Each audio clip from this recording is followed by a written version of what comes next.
están incorporados y están preparando una copia en papel. Hemos convocado hasta ahora para estar seguros de que teníamos, ya digo, hemos estado preparando, como introducía al principio, los informes hasta la última hora de ayer. De hecho, hemos trabajado, como os decía, de madrugada. La rueda de prensa va a estar Aida San Millán, que está aquí a mi derecha. Aida es la responsable de enseñanza pública no universitaria y es la coordinadora del informe, la coordinadora del equipo que ha hecho el informe. A mi izquierda está María Eugenia Alcántara Miralles, que es nuestra responsable de Gabinete Jurídico y Política Social, y Eugenia es quien está coordinando toda la estrategia jurídica y quien nos va a exponer cómo tenemos la situación en relación con los procesos de otros cursos, en qué momento procesal están. Y por otra parte también vamos a entrar al detalle de qué es exactamente el análisis de la normativa que hacemos nosotros, que nos lleva a pensar que si no se corrige la supresión de aulas antes del proceso de escolarización, pues es preciso seguir la vía jurídica, porque nosotros entendemos que se vulnera de manera clara el derecho a elegir de las familias. Vamos a presentar el informe en la rueda de prensa, ya digo, y lo vamos también a poner en relación con otras políticas que en estos días, inmediatamente antes del proceso de escolarización, ha anunciado la Consejería de Educación. Iniciando por ahí, tenemos que tener en cuenta que a la vez que se presentan actuaciones claras en los centros públicos de supresión de unidades de todos los cursos, de todas las enseñanzas, según el centro, según la localidad, según la dirección de área territorial, a la vez que se hace eso, unos pocos días antes del proceso de escolarización, se publica y se difunde la ampliación de las mal llamadas becas para financiar el bachillerato en centros privados. Pero además este decreto, esta orden que se publica el mismo lunes, se hace de manera que va acompañado de una nota de prensa en la que se dice: esto no es solo lo que vamos a hacer, sino que vamos a ampliar este cheque, esta compensación económica a los grados medios, y vamos a seguir ampliando la cantidad que dedicamos a la financiación mediante esta ayuda a la educación infantil y a los grados superiores. Esto claramente indica una tendencia, son políticas educativas claras. Es una política educativa que antes del proceso de escolarización manipula la oferta de la enseñanza pública, y por otra parte claramente toma la iniciativa de hacer actuaciones que llaman, que promueven, que incentivan a las familias que eligen escuela privada, escuela concertada y escuela privada, y para las que todavía no han elegido estas opciones, pues incentivan que lo hagan. Esto es la reflexión también que nosotros queremos situar y queremos colocar en el debate público el mismo día que se inicia el proceso de escolarización, porque claramente estamos en una comunidad donde el gobierno de Díaz Ayuso ha decidido que quiere minimizar la oferta pública y promover, potenciar la oferta concertada, pero atención, la privada.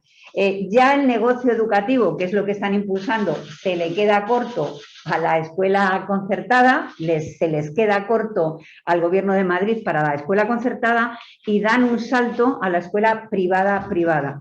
Esto rompe, en nuestro informe jurídico así lo exponemos, rompe el consenso constitucional que se desarrolló en la Ley Orgánica de Educación, LODE, que fue la primera ley orgánica tras la aprobación de nuestra Constitución, la primera ley en materia educativa, que claramente promovió un consenso en materia de cómo se iba a articular la red educativa en España, y que ha promovido en los últimos 30 años un estado de cosas. Ese estado de cosas en Madrid se rompe. Evidentemente se rompe porque Se entiende que se puede, por lo tanto el Gobierno de España debería reflexionar sobre qué ley orgánica acaba de impulsar, porque realmente si en Madrid se puede hacer esto que se está haciendo, algo falla, porque no cumple lo que se hace en Madrid, los mandatos constitucionales. Y desde luego nosotros también queremos decir que esta política que nosotros hemos denominado fracasada. ¿Por qué fracasada? Porque Madrid lidera todos los rankings negativos en materia de desigualdad, en materia de falta de cohesión en lo educativo para promover una cohesión social. En Madrid se está en los puestos de cabeza de la brecha educativa entre diferentes sectores sociales entre los países de la OCDE. Cada vez que salimos en un estudio salimos para mal, salimos porque encabezamos esos rankings de desigualdad. Así también lo constatan los estudios que hacen organizaciones no gubernamentales y los estudios que hace la propia OCDE o los propios informes que se hacen desde la Unión Europea. Y por otra parte también encabezamos todos los rankings relativos en negativo a la falta de inversión pública en materia educativa. Vamos en el último puesto en cuanto a inversión educativa en educación, en inversión en relación con el PIB, y también estamos con estas medidas, pues vamos a promover realmente que estos desequilibrios y estas desigualdades se agudicen, ¿no? Con ello yo voy a pasar a hacer una valoración, una información más de carácter general en relación con los datos totales, para darle posteriormente la palabra a Aida para poder exponer un poco la situación en cada una de las direcciones de áreas, que luego nos llevarán a unas cifras totales. Nos importa mucho que tengáis en cuenta lo siguiente. Tenemos recogido el 90% de los centros públicos. Nos queda ese 10% en el que seguimos trabajando, porque nuestro objetivo es tener el conjunto, el total. Previo a la escolarización hemos hecho esas llamadas, esas visitas, esa interlocución con los centros, y de estos, cada uno de los casos que hemos detectado, hemos presentado los escritos correspondientes. De los datos que tenemos una fiabilidad absoluta, y lo tenemos que decir así, y lo decimos porque estamos francamente perplejos con que la única defensa que tiene el gobierno de Díaz Ayuso, la Consejería de Educación a través del consejero portavoz, es calificarnos de no fidedignos, es decir, incluso llamarnos mentirosos o decir que nuestros datos son falsos. No son falsos. Es una parte de la realidad educativa constatada centro a centro. Lógicamente, como estamos acostumbrados a una política de comunicación por parte de la Consejería de Educación de manipulación informativa y poner el enfoque en los datos que les pueden interesar más, pero eso se hace a costa de ocultar otra realidad que también existe. Y esta realidad que denunciamos nosotros existe, está contrastada centro a centro y está a vuestra disposición la relación de escritos, el nombre de los centros, y con ello lo que pedimos a la Consejería de Educación es que no haga lo que hace un año más, lo que viene haciendo durante todos estos últimos años, sino que presente un proceso de escolarización transparente, que promueva que podamos citar y conocer las fuentes directas, que se puedan conocer en qué centros se abren esas unidades que dicen que abren y en qué centros se cierran esas unidades y los motivos. Y desde luego que podamos conocer cuál es el motivo, la causa profunda, para que todas las familias afectadas por estos cierres de unidades en la escuela pública tengan vulnerada ese derecho a la libertad de elección, que es una de las políticas educativas clave de la Consejería de Educación, según sus propias fuentes, y que en el caso de las familias que eligen pública no está garantizada. En cuanto a los datos, decir que en la Dirección de Área Capital hay 388 centros públicos afectados por el proceso, de los cuales no tenemos datos de 31, es decir, que en la Dirección de Área de Madrid Capital tenemos el 92% de los datos recogidos y el 92% de los centros conocida su situación. En la Dirección de Área Territorial Sur tenemos de 381 centros, 22 sin conocer su situación, por lo tanto el 94% de los centros está estudiado. En este tenemos 8 centros sin conocer su situación de 207, por lo tanto tenemos el 96% de los datos de la situación de los centros. Tenemos en oeste 61 datos de 131 centros, es la zona que tenemos en un estado de recogida más insuficiente o de menor cuantía, porque tenemos solo el 57%. Hemos ahí en esta zona tenido ciertas dificultades y vamos a seguir trabajando, estamos en ello hoy mismo, por eso también el propio informe es una de las zonas que ha retrasado su salida y solo tenemos el 57%, aunque consideramos que es un dato representativo. Quiere decir esto que lo más probable, lamentablemente, es que en esta dirección de área, cuando vayamos avanzando en la recogida, se eleven el número de unidades que se suprimen. Ojalá no, pero es la tendencia. Además, tendríamos, y ya por último, en la zona norte, en la Dirección de Área Territorial Norte, tenemos tenemos el 90% recogido, porque tenemos en realidad, nos faltaban unos 5 centros de recoger de 113. En total, de todo Madrid, por eso os decía el 90 final, tenemos 127 centros que nos faltan por recoger de 1.219 que serían los centros afectados por el proceso. Con estos datos voy a dar a Aida San Millán la palabra para que haga un repaso somero de los datos de cada una de las zonas. Nos interesa mucho poner énfasis en se suprimen unidades en 4 años.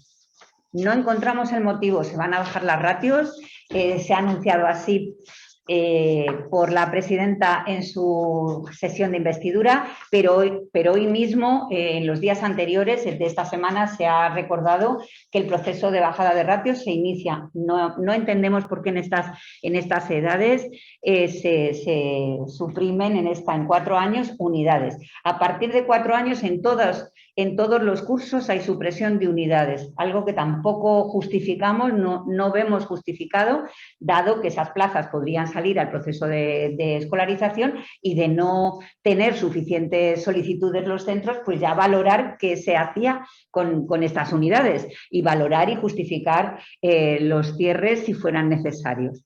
Y por otra parte, y destaco particularmente que se cierren unidades en bachillerato, incluso modalidades completas de bachillerato ante el cambio de la nueva ley, de la LOMLOE. Cuando el curso pasado quedaron 2.500 plazas públicas a faltar, porque quedaron 2.500 estudiantes que no tuvieron plaza en los centros públicos de bachillerato. Y esto de cerrar unidades en bachillerato antes del proceso de escolarización no se justifica.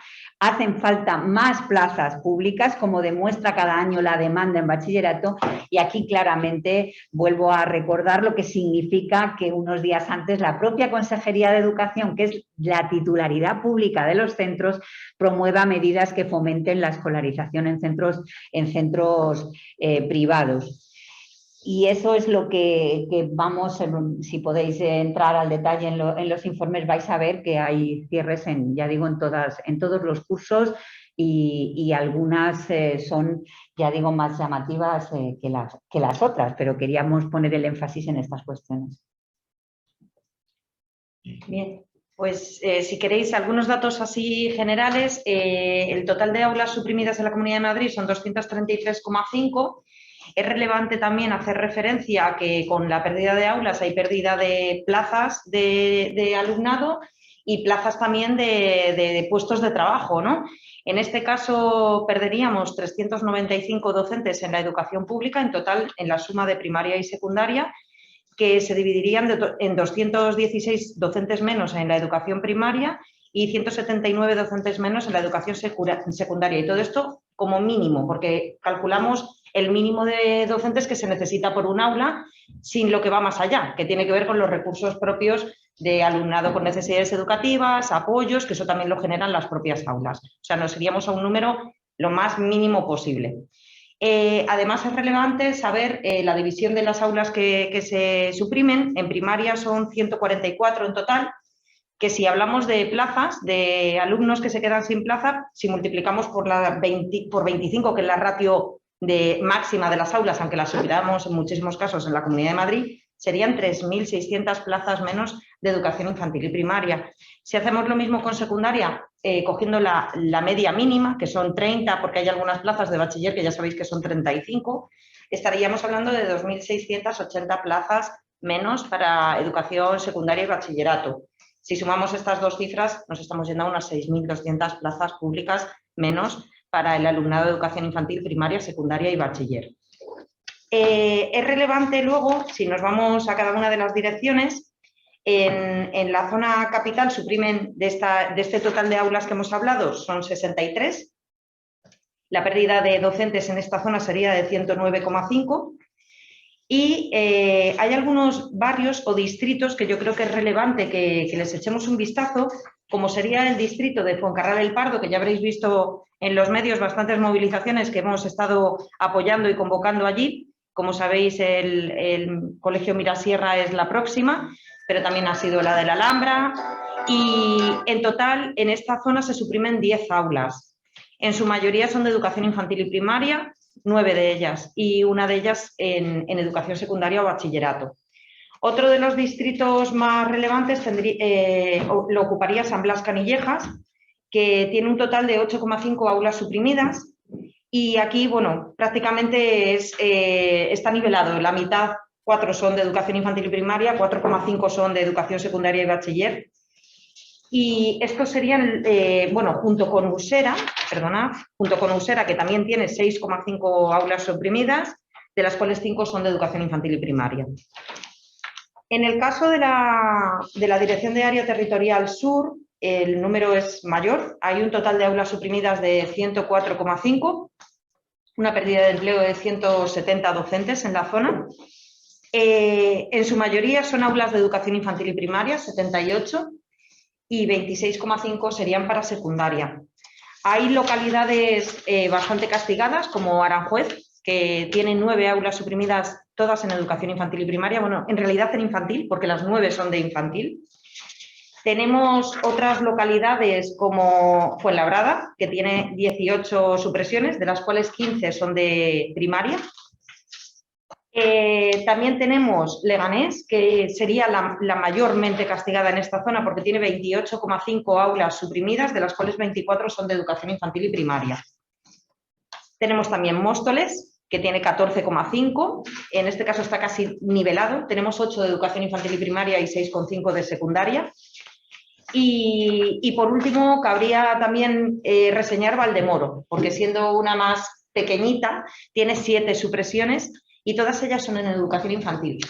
Además, en esto, si tenemos un poco el mapa en la cabeza geográfico, estamos hablando de muchas supresiones en Aranjuez, todas en infantil, y en Valdemoro todas en infantil, que el área geográfica es la misma. Por tanto, estarían a todas las familias que viven en Aranjuez y Valdemoro les estarían completamente negando el derecho a matricular a sus niños en la educación infantil. Si nos vamos al informe de la zona este, las supresiones son 31 y habría una pérdida de empleo de 52 docentes. De estas aulas, la mayoría son de educación infantil y primaria, 20. Y las zonas donde más se producen estas supresiones serían Coslada, que tiene 9 supresiones, principalmente en educación infantil y primaria, hay 7. Y es muy importante reseñar que aquí 5 de esas supresiones son de un solo curso, de sexto de educación primaria.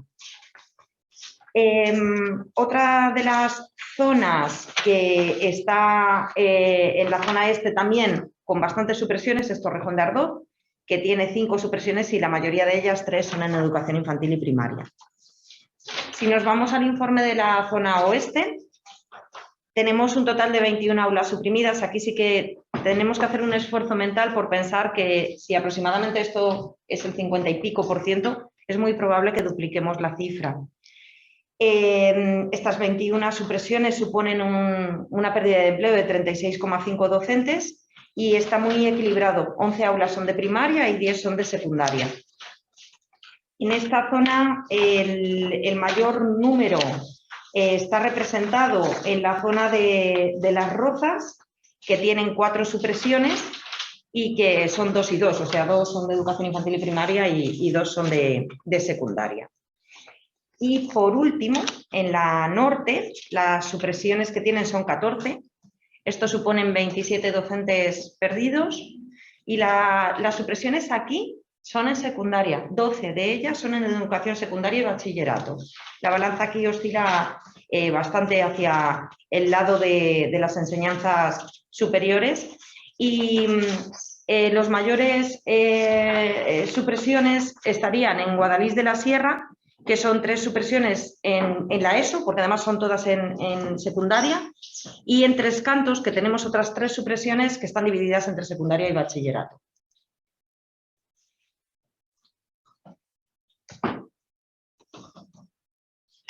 Bueno, pues damos la palabra a Eugenia Alcántara Miralles. Como os he dicho al principio, vamos a entrar un poquito a desglosar cómo estábamos el curso pasado, qué iniciativas tomamos, cómo está el proceso y en qué momento procesal, y por otra parte, qué iniciativas nos planteamos en el presente curso, en el que quiero recordar tenemos ya una nueva ley, que es la ley maestra, que dice alguna cosa en relación con la libertad de elección.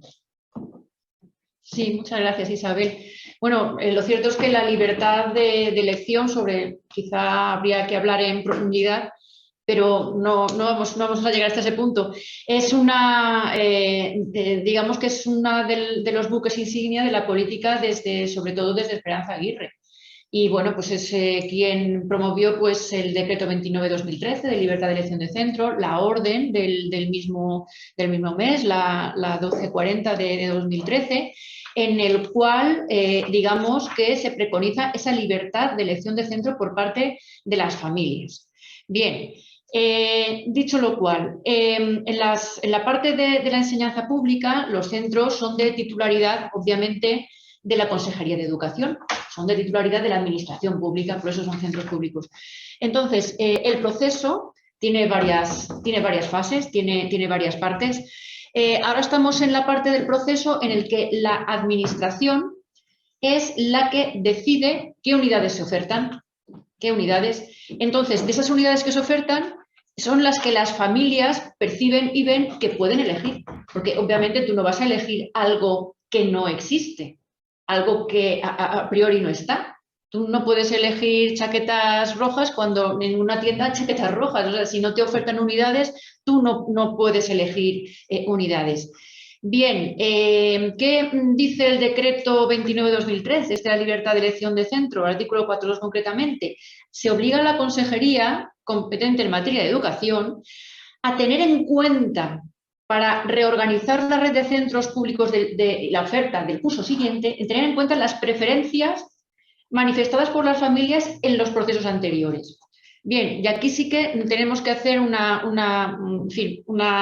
novedad respecto de lo que hemos hecho otros años. Tenemos judicializado la no apertura o la rectificación respecto de lo manifestado por las familias en centros públicos de Madrid Capital y de Madrid Este, que actualmente hemos presentado las conclusiones, está en el TSJ y estamos pendientes de que se falle.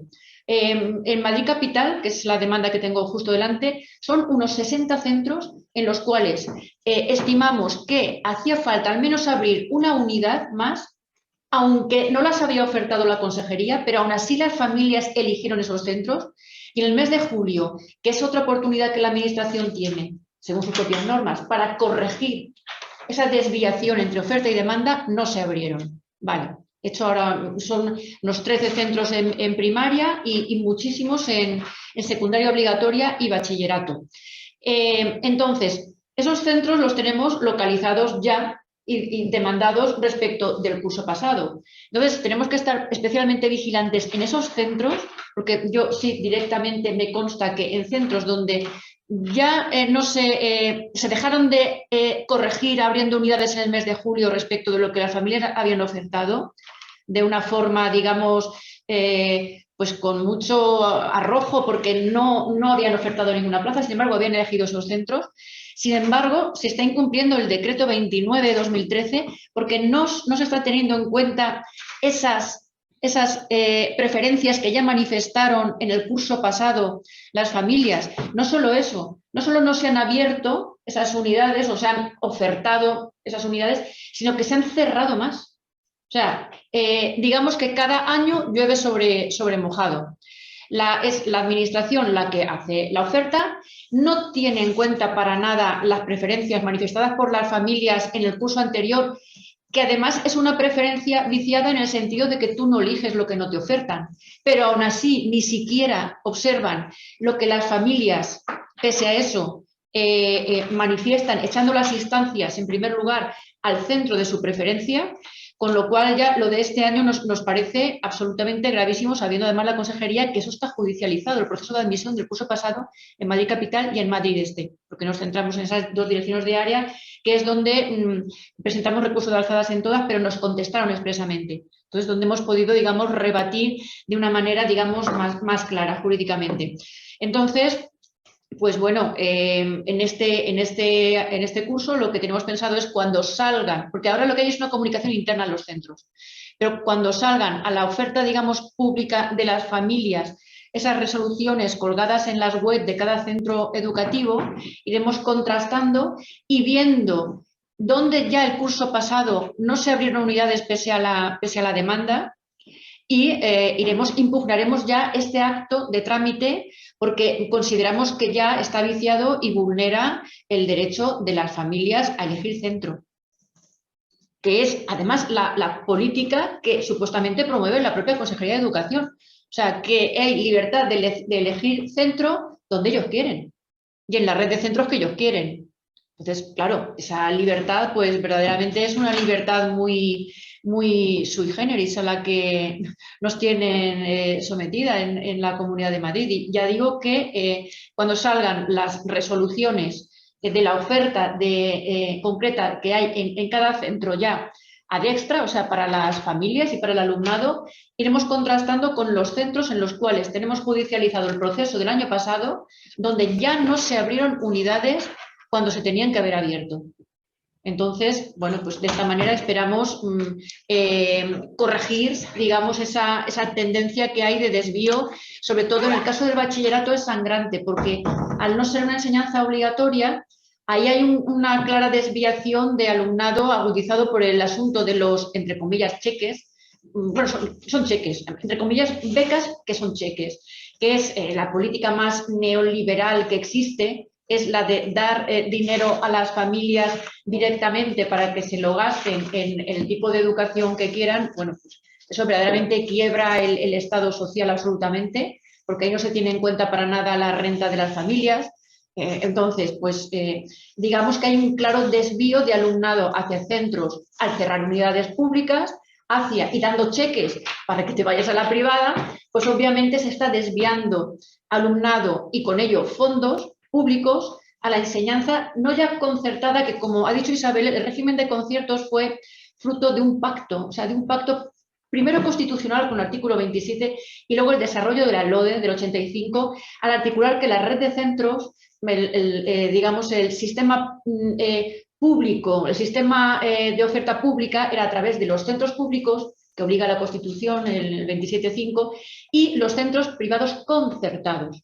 Porque el concierto, digamos que hay un control administrativo en los conciertos, tienen unas obligaciones, o sea, están sometidos a un control administrativo importante. Los centros privados no. Los centros privados, según el artículo 25 de la LODE, tienen libertad de autogestión total y absoluta, incluso de admisión. O sea, pueden admitir a quien les dé la gana, pues a los que miden más de un 80, o a los que tienen mucho dinero, o a los que son muy listos. O sea, pero es que además están parados por la LODE y por la Constitución. O sea, no es anticonstitucional. Lo que nos parece, desde luego, es que va en contra de, pues claro, de la equidad social. Y eso es lo que está pasando y esas son vamos, al menos jurídicamente, pues las acciones que vamos a emprender en este proceso de admisión, ir viendo fase a fase y recurrir pues cada parte del proceso. Desde luego, la política que denomina falsamente el gobierno de Ayuso becas a bachillerato no son tales, no, como acabamos de exponer, no tienen criterio alguno razonable y basado en el esfuerzo, que es otra de las de los grandes lemas de la política educativa del partido en el Gobierno de Madrid, el Partido Popular, y que el consejero Osorio, consejero de Educación y portavoz, incide mucho en esta cuestión.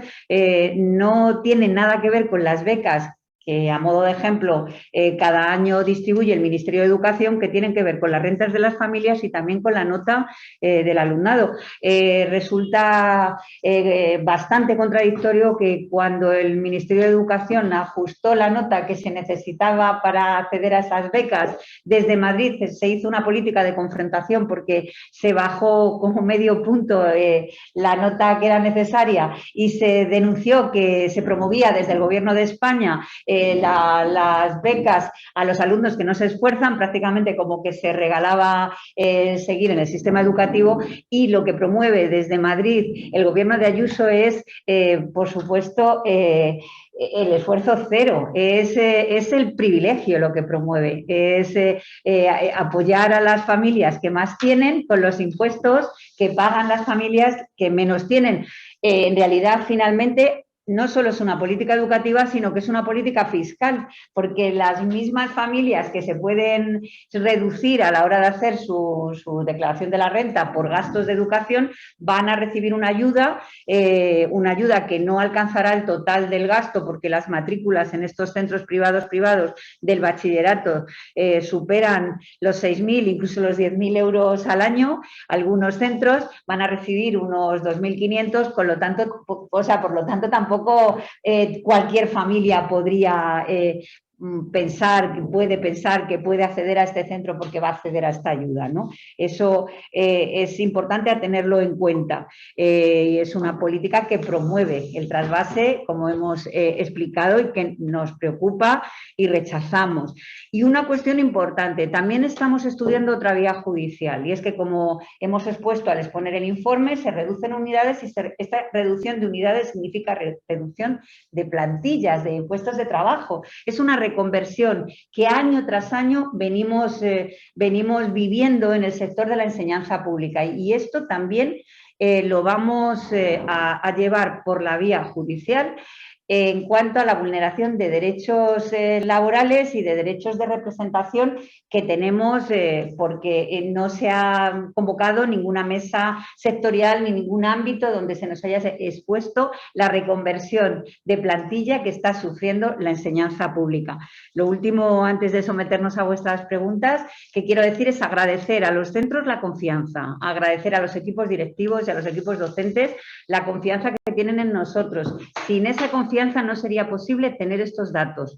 Confianza que se revalida cada año, a pesar de que, por ejemplo, el curso pasado, tras la judicialización, los centros sufrieron unas presiones enormes por habernos facilitado los datos. Hay incluso algunas direcciones de área que ordenan que no nos informen, vulnerando el derecho a la libertad sindical, también recogida en nuestra Constitución. Nosotros hacemos esta denuncia pública de la situación de cierre de unidades antes del proceso de escolarización para que la Consejería corrija. Pedimos corrección, pedimos una mesa de negociación de estas cuestiones, lógicamente, en el ámbito de la oferta y en el ámbito de las plantillas, y queremos una comunidad donde no pasen estas cosas, porque lo que esto plasma es que vivimos en una comunidad donde no todos los madrileños, que somos también españoles, tenemos los mismos derechos. No todos los madrileños, a la hora de estudiar, a la hora de que estudien nuestros hijos e hijas, tenemos los mismos derechos. Estamos discriminados en función de la creencia, la opción, la decisión de una familia eligiendo escuela pública. Hay una discriminación real y hay una discriminación real en esta cuestión y en financiación del alumnado que estudia en los centros públicos. Esto tiene que dejar de pasar, queremos que deje de pasar, queremos otro proyecto de inclusión de todo el alumnado con las mismas oportunidades independientemente de qué elijan las familias. No se puede penalizar al alumnado cuyas familias tienen la decisión firme de que sus hijos e hijas estudien en la educación pública. Hecho que es lo que pasa en todos los países de nuestro entorno de manera mayoritaria. Estamos en el siglo XXI, deberíamos poder disfrutar de una comunidad en la que no ocurrieran estas cosas. Gracias y estamos a vuestra disposición. Sí, yo quería preguntar en concreto por las becas de bachillerato. Creo que sí que hay un límite de renta al que se puede adjudicar estas becas, pero también qué sentido tiene lo que estabais comentando. Si una matrícula vale 6.000 o 9.000 euros al año, ¿para qué tienen estas cantidades? ¿Os han dado algún tipo de explicación en este sentido? Y luego también les quería preguntar, el consejero ha dicho hoy que espera que las familias consigan plaza en centros de primera opción y que el año pasado fueron el 95,8% de las familias que encontraron en ese primer centro. Bueno, sí que consiguieron plaza en ese primer centro. ¿Cómo valoráis esta? Bueno, las familias que eligieron el primer centro es que lo eligieron así porque se guiaron por el principio de realismo, porque la elección que sirve en el proceso es la del primer centro, porque otras modalidades que existían en años anteriores ya en Madrid se han descartado. El principio de realismo es que lo que ocurre cuando vas a escolarizar, si tú llegas a un centro y en el centro se ofertan 20 plazas, 25 plazas, 35, dependiendo, cuando pienso en 20, pienso en 4 años, que debería ser así. Bueno, pues el número de plazas que se ofertan son las plazas a las que las familias tienen opción. Si vemos que no vamos a tener opción y nos lo comunican así en el centro, la mayoría de las familias buscan pues una opción razonable que, aunque no hubiera sido su primera, en realidad en la práctica administrativamente es su primera. Es un proceso que está manipulado, viciado, maquillado, porque realmente no, en este momento no hay opción de conocer cuál es en todos los centros, en todos los casos, la opción primera de las familias.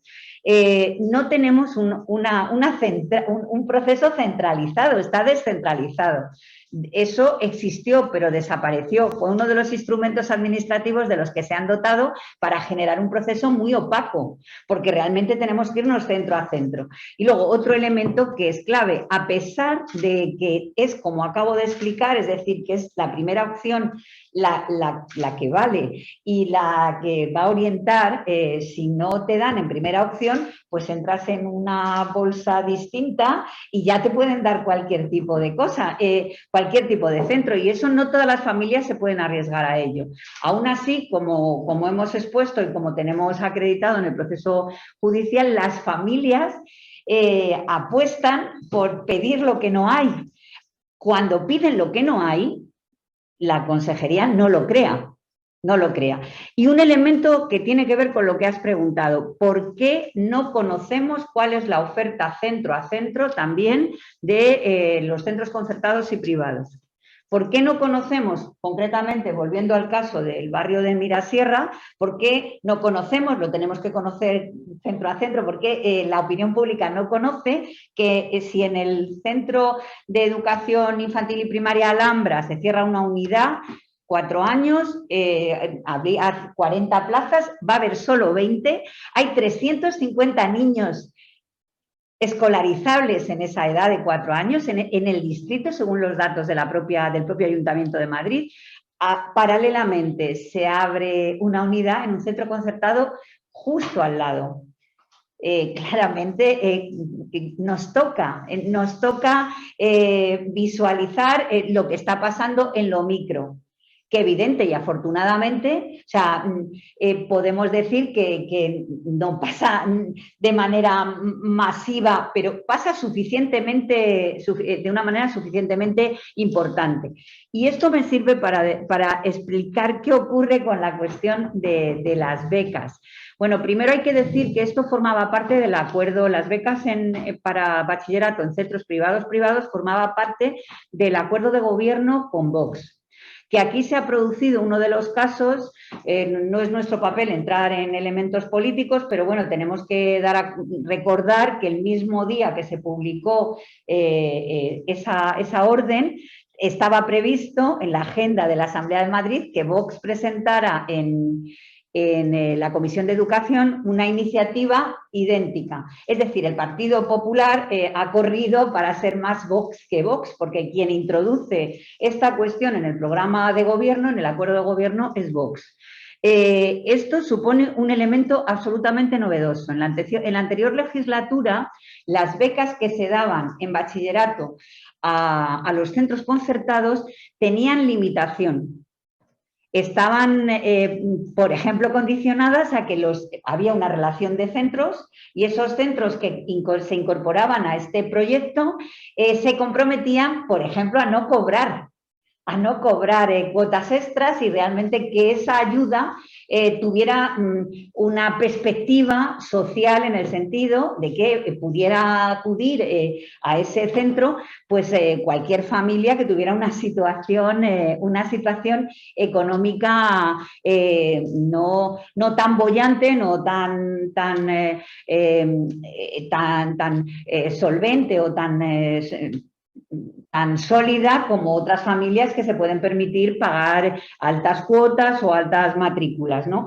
Este no es el caso. En la orden que se ha publicado no hay limitación en ese sentido ninguna. Esta orden no trabaja la idea de una relación de centros y que los centros se limiten, se autorregulen, entre otras cuestiones por lo que hemos explicado, porque la regulación de los centros privados no existe, constitucionalmente se ampara que cada centro privado que se abre se regule como considere oportuno. En ese sentido, estamos financiando una enseñanza con los impuestos de todos. Por cierto, ¿a dónde van nuestros impuestos? Pues en el caso de educación, entiendo que en ese seguidor de a dónde van nuestros impuestos que ha puesto en marcha la Comunidad de Madrid, incorporará que los madrileños nuestros impuestos lo dedicamos a financiar a unos centros privados que no tienen regulación ni control público ninguno, porque es así como lo establecen nuestras leyes. Y hombre, estas ayudas son un incentivo. Es un incentivo que sobre todo, por eso digo que no solo es una política educativa, sino fiscal, porque realmente en Madrid hay una preocupación de que los que más tienen, los más ricos, paguen menos. Y esto ayuda a los que más tienen a seguir pagando menos, porque lo que pagan en educación, que recuerdo que se pueden desgravar, hay un apartado en la declaración de la renta, además les vamos a dar una compensación por haberlo pagado. Esto en una comunidad donde la financiación en educación está a la cola de España. La última, la que menos invierte. Con los ajustes tras la pandemia probablemente nos vamos a quedar en un 2,7, 2,8 del PIB. Un PIB que según nos dicen no para de crecer y nuestro peso de inversión en educación en el PIB no para de bajar. Pero es que estamos a la cola de Europa, donde los países de nuestro entorno la media de inversión en educación es el 7%, nosotros estamos en el 2,7%. Es decir, con el impuesto de todos, con los impuestos de todos financiamos el privilegio de unos pocos. Redistribuimos a la inversa, por eso decimos que es anticonstitucional, vulnera el espíritu del pacto constitucional, porque nuestra Constitución dice que somos un Estado de derecho, de bienestar, donde se redistribuye para que haya igualdad, para que haya equidad y para que se produzcan unas relaciones justas. En este caso es la redistribución a la inversa. Se da más al que más tiene y se le quita al que más lo necesita. Recordemos que el año pasado tuvimos que poner en el debate público que hay alumnos de bachillerato brillantísimos que llegado el momento de pagar las tasas para selectividad no tienen. Sus familias no las pueden pagar. Hicimos colectas en los centros. Se hicieron colectas en los claustros, familias del entorno, cuando se difundió en medios se produjo un movimiento social, a nosotros nos escribían y se puso en contacto con nosotros muchos afiliados y afiliadas y simpatizantes que nos decían que recoja dinero, comisiones obreras, para que no haya un alumno que se quede sin pagar sus tasas. Y para esto no hay medidas, no hay solución, no hay dinero, no hay presupuesto. Sin embargo, tenemos presupuesto más de 40 millones para 40 millones con los que se podrían construir 6 institutos. Tenemos dinero para financiar a esos más de 15.000 alumnos que ya están estudiando en estos centros y que pagan esas matrículas que son altísimas. Los bachilleratos privados tienen unas matrículas absolutamente exclusivas y que es posible para muy pocas familias poderlas pagar. A estas familias vamos a ayudar. Nos pregunta por aquí Sara que si podemos repetir las cifras de pérdidas totales de plazas. Sí. Entonces, repito todas las totales. Serían aulas suprimidas 233,5, que esto supone una pérdida total de docentes mínima de 395, que si lo dividimos en las distintas etapas, en educación infantil y primaria se perderían 144 y en educación secundaria 89,5. Y esto, en cuanto a aulas, eran 3.600, en cuanto a plazas de alumnado, eran 3.600 en primaria y en secundaria 2.300 y pico, creo que era la cifra. Vamos, que nos íbamos a un total de unos 6.200 plazas totales que perdemos entre la educación infantil, primaria, secundaria y bachiller. ¿Alguna pregunta más? Bueno, me gustaría apostillar un poco lo que ha dicho ella sobre una cuestión que escribe mucho el consejero, o desde la consejería, de que el 90 y tantos % de las familias se les da la plaza que eligen en primera opción. Es que es lo que decimos antes, las familias eligen lo que la consejería oferta. Si ya antes de poder elegir han cerrado unidades, tú esas unidades no las puedes elegir. Entonces tú eliges donde hay vacantes. Donde no hay vacantes no eliges, porque si no te ves relegado en el proceso a que luego te manden a cualquier otra parte. Entonces, esa es la clave de por qué, bueno, porque al final la gente pues se le dirige la demanda, porque tú demandas lo que se oferta, o sea, se va al revés, está viciado. Porque si a priori no se hiciera ninguna limitación, sí podría conocer la consejería cuál es la demanda real y entonces luego actuar en consecuencia. Quizás no se podría atender todo porque no hay espacio, por lo que sea, se debería haber una negociación colectiva y un proceso transparente y ver, pero es que no se hace eso, lo que se hace es, primero, no ofertar y claro, las familias lo que hacen es demandar lo que la administración oferta donde lo quiere ofertar. Entonces, claro, obviamente, por eso es el 90 y tantos %.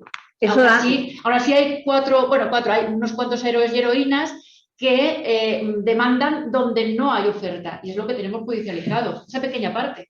Y dando por buenos sus datos, que lo que volvemos a decir es que los hagan públicos, que podamos conocer realmente eso que dicen, dónde están todos los solicitantes juntos, todas esas solicitudes en primera opción, porque debería haber en la edad de la digitalización y en ese proceso de digitalización que quiere impulsar la Consejería de Educación, debería tener un lugar centralizado donde podamos consultar todas esas solicitudes y constatar que son las que se pueden atender en primera instancia, ese 95%, y que lo que dicen es cierto, porque tienen por costumbre no dar por cierto lo que dice la sociedad madrileña, no dar por cierto lo que decimos las organizaciones sindicales, sociales y la comunidad educativa. Sin embargo, dan unas cifras que ni justifican ni tienen expresión concreta en ejemplos concretos y en una base de datos que pudiéramos estudiar de manera transparente y democrática todos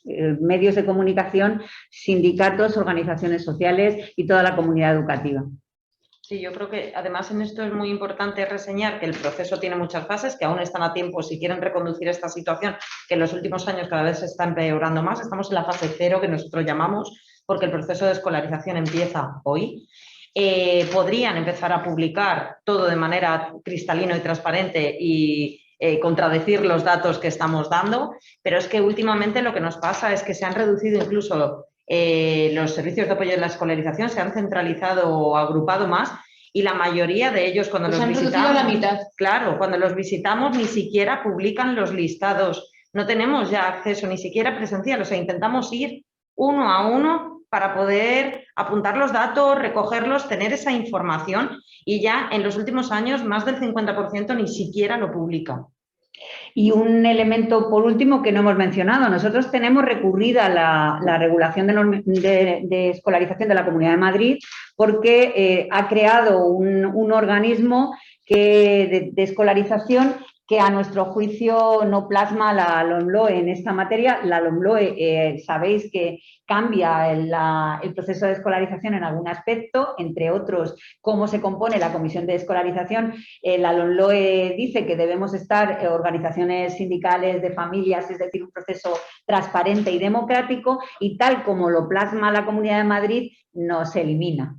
Nos elimina en un organismo de escolarización que reduce, en el que la mayoría la tiene la propia administración y evita nuestra participación. Por eso, en su momento, cuando salió, la recurrimos y está en proceso de recurso. Estamos ya en fase de, nos han dado para, creo que vence el día 4 de mayo, llegó ayer del procurador, el trámite de conclusiones. Y es que lo grave es que no solamente contraviene la LOMLOE, es que la normativa anterior también, la LOMCE. O sea, en la LOMCE las llamadas, digamos, comisiones de garantías de escolarización, que aquí se llaman SAE, el Servicio de Apoyo, ya contemplaba que tenía que haber representantes del profesorado. Sin embargo, ahora, y las propias normas estas de libertad de elección de la Comunidad de Madrid, se han sacado este año en las instrucciones de las viceconsejeras que hay una comisión ejecutiva que se desgaja del SAE, que tiene competencias ejecutivas, cosas que hasta ahora no las tenían los SAE, competencias ejecutivas, y que son 2 personas representantes de la administración. O sea, eso no solamente contraviene a la LOMLOE, sino lo que había antes y las propias normas del decreto como decimos, de 29 de 2013, las órdenes de cuando Esperanza Aguirre. O sea, es verdaderamente una vuelta de tuerca, vamos, bastante, muy sorprendente. Es que si son tan buenos los datos, como dice el señor Osorio, lo que le decimos al señor Osorio, ¿por qué tanto miedo? ¿Por qué tanta ocultación, tanta falta de transparencia? ¿Y por qué nos quieren eliminar de los espacios donde se dilucida, donde se conocen los datos de escolarización? Si son tan buenos, ¿sería tan bonito compartirlos? Nosotros, desde luego, si son tan buenos, los haríamos públicos como buena noticia. Pero quizá es que lo que dice la consejería no sea como lo dice, porque si no, ¿por qué oculta? Estamos a vuestra disposición. ¿Hay alguna pregunta más? Pues os agradecemos muchísimo la presencia, estamos a vuestra disposición, el proceso empieza hoy, es la fase 0, como acabamos de decir, y nos queda un largo recorrido. Nosotros esperamos influir y concienciar para que estas decisiones que son tan dañinas para la oferta pública, tan dañina para las familias y para los profesionales de los centros públicos, pues se reviertan y realmente lo que también a lo que queremos contribuir es a tener una mejor educación en la Comunidad de Madrid, una educación más justa y más equitativa, más equilibrada y donde el derecho a la educación de los niños y niñas se garantice en igualdad de condiciones independientemente de dónde se escolaricen, no sean penalizados los niños y niñas cuyas familias eligen educación pública. Gracias y hasta el próximo día. Gracias. Abrazos. Muchas gracias.